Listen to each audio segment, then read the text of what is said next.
কি গো, ভাতে জল বসিয়েছো? নাও চাল, নাও, এই যে চাল আর আলু।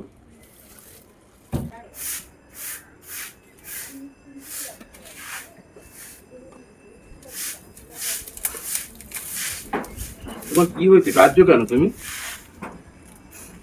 হ্যাঁ, কি কি হয়েছে তোমার?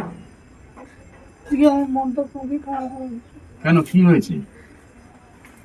আর তুমি তো জানো না, বাড়িতে আজকে অনুষ্ঠান আছে, কিসের অনুষ্ঠান? বলে যাবো আমরা? বোনের বিয়ে আজকে। হ্যাঁ, তুমি তো ভালোই হলো। তাহলে কি আমি চুল দাড়িটা কেটে আসবো? কি? চুল দাড়িটা কেটে আসবো? কেন, আমাদের কি নেমন্তন্ন করেছে? আমাকে তো বলেনি। না, সবাইকে নেমন্তন্ন করছে কিন্তু আমাদের নেমন্তন্ন করলো না। তাহলে হয়তো ভুলে গেছে, জানো। ভুলে যায়নি, আর বড় মেয়েকে বলেছে, বড় জামাইকে 7 দিন ধরে এসে বসে আছে, তো আমাদের তো বললো না। আমরা কি ভুল করেছি? একটু ভালোবাসা করে বিয়েই করেছি, তার জন্য কি আমাদের মেনে নেওয়া যায় না? আর কি করবে বলো, তারা চায় না। আর আমার এই কপালটা দেখো, কি বলবো আর। তোমার দোষ কোথায় এখানে? শুধু চাল আর আলু এনেছো? হ্যাঁ গো, আজকে কোনো কাজকর্ম কিচ্ছু হয়নি। কি করবো? ওই যেটা কটা পয়সা ছিল, ওই আলু আর চাল এনেছি। আলু শুদ্ধ ভাতই কর। বলছি কিছু খেয়েছো? না, কিছু খাইনি। ভাত হলে তবে দুটো ভাত খেতে হবে। আর কাজে বেরোবে? দেখি বেকার বসে থেকে কি হবে, যা হয়।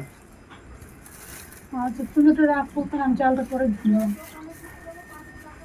তুমি বলো, মনটা খারাপ হয় না? আর বড় মেয়েকে বললো, সবাই জামাইকে বললো, তাদের গোটা ফ্যামিলি চলে আসবে, তো আমাদের একটু বলতে পারলো না? শুধু ভালোবাসা করে বিয়ে করেছি বলেই আমাকে মেনে নিতে পারছে না?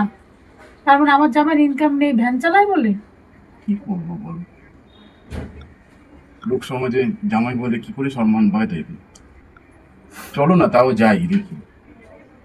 আমি ওখানে যাব না, যেখানে তোমার সম্মান নেই সেখানে আমি যাব না।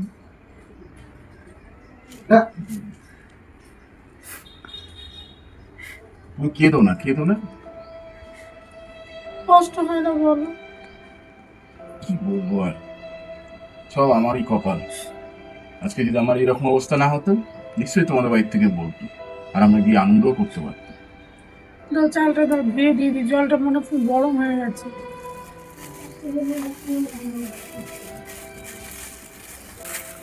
তুমি যাও তাহলে, চানটা করে নাও। আমি স্নানটা করে নি, হ্যাঁ, হ্যাঁ। তো খেয়ে দেখি আবার বেরোবো।